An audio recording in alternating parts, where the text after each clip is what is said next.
Olá, eu queria convidar vocês a uma reflexão que ela necessita de uma dose de coragem, porque hoje no Brasil falar em isenção é quase um palavrão. Os famosos isentões, por assim dizer, né? Como se no fundo dessa crítica, há uma tentativa de dizer que esse lugar não existe, que no fundo todo mundo tem uma parte que ele prefere, um partidarismo, uma posição em um lado, e que é impossível esse lugar, esse terceiro lugar. E eu estou aqui para tentar quebrar esse tabu e dizer que esse lugar sim existe. Porque se ser isento, ser imparcial, é aquele lugar em que nós vamos tentar olhar para um lado e para o outro, e ora ver coisas positivas de um lado e de outro, sem interditar as nossas áreas, ou seja, como se aquela fosse uma área proibida da gente passar, porque é isso que acontece, né? Interdição de temas, do debate. Isso é muito empobrecedor quando a gente interdita essas rupturas de fronteiras, porque o conhecimento ele é transversal, ele é transgressivo, por assim dizer, né? Então, para eu tentar explicar isso, eu vou usar uma forma didática que ela tem, ao mesmo tempo, a capacidade de clarear, explicar rapidamente, mas também corre o risco aqui da gente fazer uma caricatura. É claro que o que eu vou dizer não é tão fechadinho assim, mas ele ajuda a gente a iluminar o tema, ok? Então, eu costumo dizer que existem três tipos de pessoas. Primeiro, aquelas pessoas que acreditam que existe uma verdade, né? Então, são três tipos de postura em relação à verdade. A primeira, então, diz: sim, existe uma verdade, e ele acredita que, dominando, né, sendo iluminado por essa verdade, ele passa, então, a acreditar que os outros estão equivocados, estão cometendo um erro, estão sendo alienados, enganados, e há todo um processo de ou catequização, né, que é você tentar convencer o outro da sua crença, ou se você percebe que não tem jeito de catequizar, é a eliminação, é a guerra, né, a guerra simbólica, ou mesmo a guerra civil, é a violência, a eliminação do outro que eu passo então a odiar. E isso se dá, esse campo de acreditar na verdade, se dá em todas as áreas, na religião, porque fica mais evidente, na ideia de uma crença mais radical, mas também se dá no campo político, né? A gente está vivenciando isso de pessoas quase acreditarem naquelas coisas como crenças, né? Até mesmo em grupos identitários, né? Mais radicais, é um mecanismo similar, assim, de uma ideia de superioridade moral. Isso é muito perigoso, né? A gente costuma, até o Popper diz, né? Que ele tem muito medo daquelas pessoas que descobriram o bem e que tentaram fazer da Terra um paraíso. O máximo que conseguiram foi tornar isso aqui um inferno, um tremendo inferno. Então a gente tem que ter muito cuidado com os bons, né?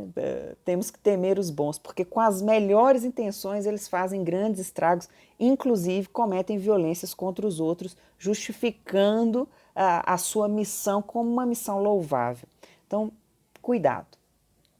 O segundo grupo de pessoas são os relativistas. São aqueles que dizem o seguinte: olha, a verdade não existe. Então é o oposto daqueles que acreditam na verdade, esses vão dizer que ela é absolutamente uma construção linguística, cada um pode ter a sua versão da verdade e no final das contas os fatos ficam absolutamente à mercê da subjetividade, ou seja, não há uma objetividade, não há uma factualidade. Mas a verdade é que a verdade é ótima. É que um avião cai, que as coisas acontecem. Então, por mais que as pessoas tenham visões distintas, algumas vão se aproximar mais e outras não, né? Por mais que eu queira criar uma versão sobre aquilo.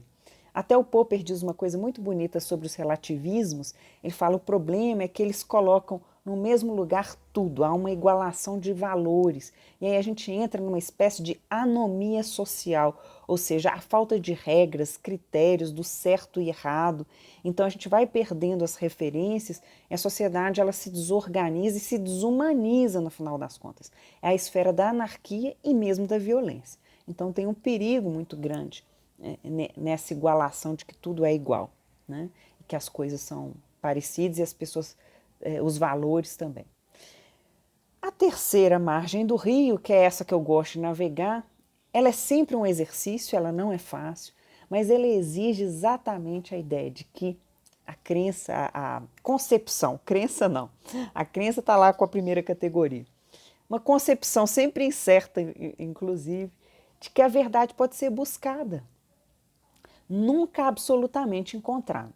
Então nós nunca vamos ter certeza, bater aquele martelo, mas sempre algumas pessoas podem se aproximar mais da verdade do que outras, né? Como se não nos fosse dado essa completa elucidação da verdade, até para que sempre ficasse algo incompleto para revisão, uma produção contínua do conhecimento.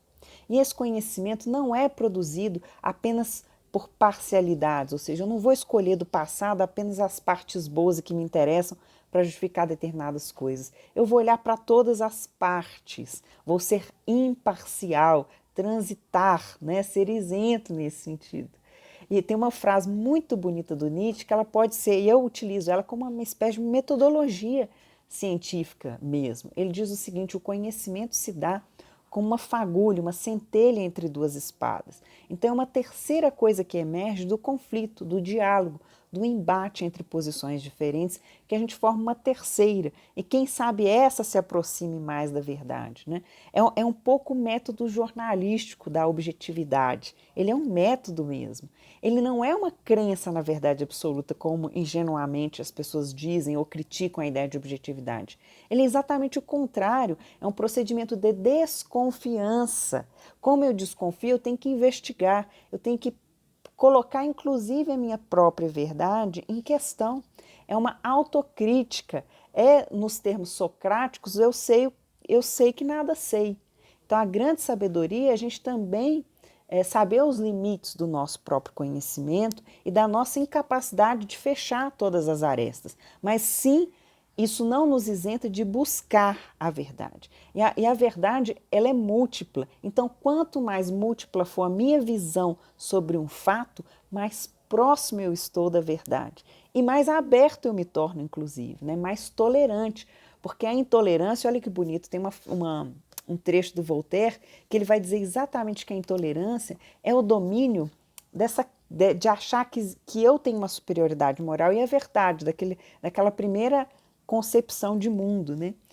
E olha que legal, e ao contrário, né, a tolerância, eu vou até ler o trechinho que é muito bonito do Voltaire, que ele diz, que é um artigo que ele escreve, que o título é O que é a tolerância?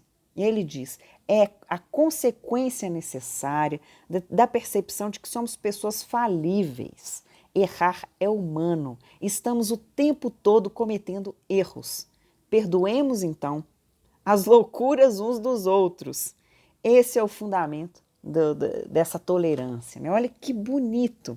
Então, quando a gente se der conta disso, né, a gente se torna ao mesmo tempo mais sábios, a sabedoria está em saber lidar com os nossos limites e nos torna automaticamente mais tolerantes. Olha que interessante, olha como que isso pode ser uma mensagem bonita para esse momento de tanta certezas e poucas dúvidas, né, em que as pessoas não se colocam em dúvida, saem atacando os outros, se acham moralmente superiores. E aí eu vou só fechar para vocês com outro pensamento que eu acho muito bacana, que é o do Xenófanes. Olha que loucura, é 500 antes de Cristo, antes do Sócrates, inclusive. E ele é um dos primeiros a desenvolver uma teoria do conhecimento, uma teoria da verdade. E ele diz o seguinte, aí eu vou fechar com isso, para pensar aí nessa terceira margem do rio. Verdade segura jamais homem algum conheceu ou conhecerá. Sobre os deuses e todas as coisas que falo. Se alguém alguma vez proclamasse a mais perfeita verdade, não o poderia saber. Está tudo entretecido de conjectura. Olha que bonito. Aí continua, os deuses não revelaram tudo aos mortais desde o início. Mas no correr do tempo encontramos, procurando o melhor. Aí ele fala, e essa conjectura, então essa busca, essas hipóteses, assim parece bem semelhante à verdade. É isso, queridos, é uma singela reflexão para deixar vocês pensando. Abraços.